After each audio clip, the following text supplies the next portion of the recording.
मित्रों नमस्कार।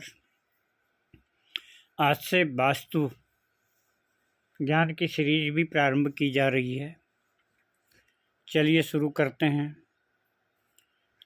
वास्तु शास्त्र का ज्ञान प्राप्त करने से पूर्व हमको दिशाओं का उचित ज्ञान होना चाहिए। वैसे तो मूल रूप से 4 दिशाएं होती हैं, लेकिन उपदिशा लगा करके ये 8 दिशाएं बन जाती हैं। दिशाओं का वास्तु में क्या महत्व है? पूर्व दिशा का स्वामी सूर्य होता है। अग्नि तत्व से प्रभावित यह दिशा होती है। इस दिशा को बंद कर देने से सूर्य की किरणों का घर में प्रवेश रुक जाता है, जिसके कारण तरह तरह की व्याधियां तथा मनुष्य के मान सम्मान की हानि होती है और कर्ज के बोझ में व्यक्ति डूबता जाता है। इसलिए पूर्व दिशा की ओर खिड़की या दरवाज़ा अवश्य होना चाहिए। पश्चिम दिशा संध्या काल में सूर्य जिस दिशा में अस्त होता है पश्चिम दिशा कहलाती है। यह दिशा वायु तत्व को प्रभावित करती है। इसके देवता का नाम पवन है। पवन चंचलता का प्रतीक माना जाता है। यदि घर का दरवाज़ा पश्चिम में है तो इसमें रहने वाले प्राणी का मन हमेशा चंचल बना रहेगा। उसे किसी काम में सफलता कम मिलती है। बच्चों की शिक्षा में रुकावट आती है। मानसिक तनाव भी बढ़ता है।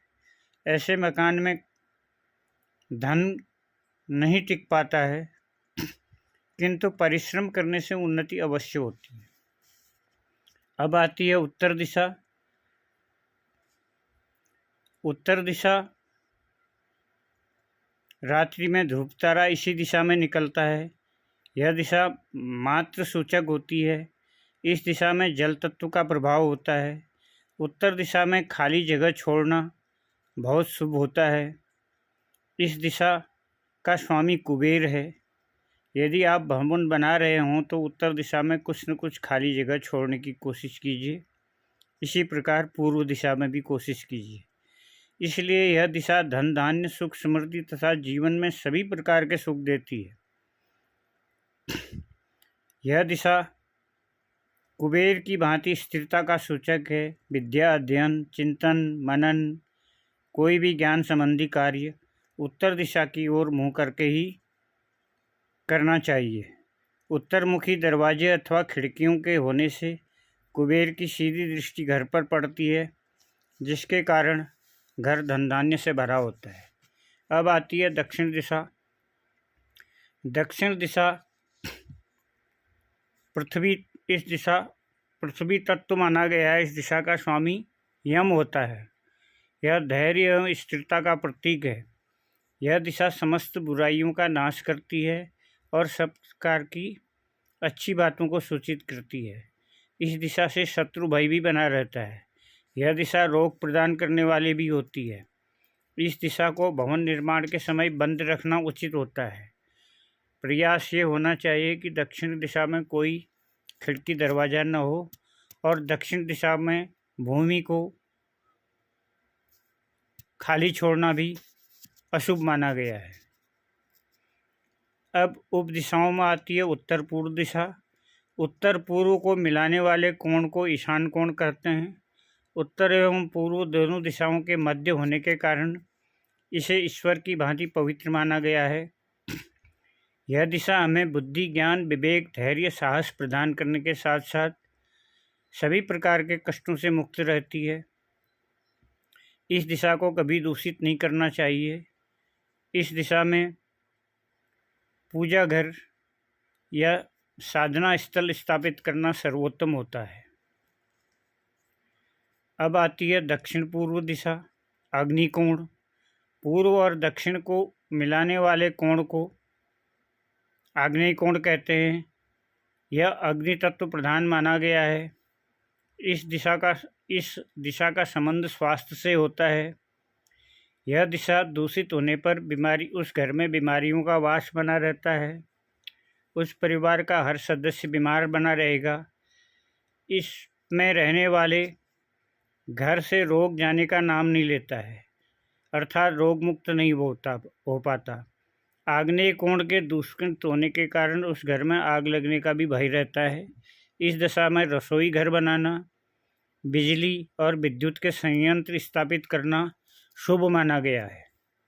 अब आती है दक्षिण पश्चिम दिशा, जिसे नैऋत्य कोण के नाम से जाना जाता है। दक्षिण और पश्चिम दिशा को मिलाने वाले कोण को नैऋत्य कोण कहते हैं। यह दिशा शत्रु भय का नाश करती है, चरित्र और मृत्यु का कारण भी होती है। इस दिशा के दोषपूर्ण होने से इसमें रहने वाले मनुष्यों का चरित्र खराब हो जाता है। उसे हमेशा शत्रुओं का भय बना रहता है। घर में भूत प्रेत बाधाएं उत्पन्न होती हैं तथा आकस्मिक दुर्घटना होने की संभावना रहती है। तो इस दिशा को हमेशा बाहरी रखना चाहिए। इस दिशा की ओर सीढ़ी आदि जैसी भारी वस्तु, और घर के अंदर भी इस दिशा के ओर भारी वस्तुओं को रखा जाना चाहिए। अब आती है उत्तर पश्चिम अथवा वायव्य कोण। उत्तर और पश्चिम दिशा को मिलाने वाले कोण को वायव्य कोण कहते हैं।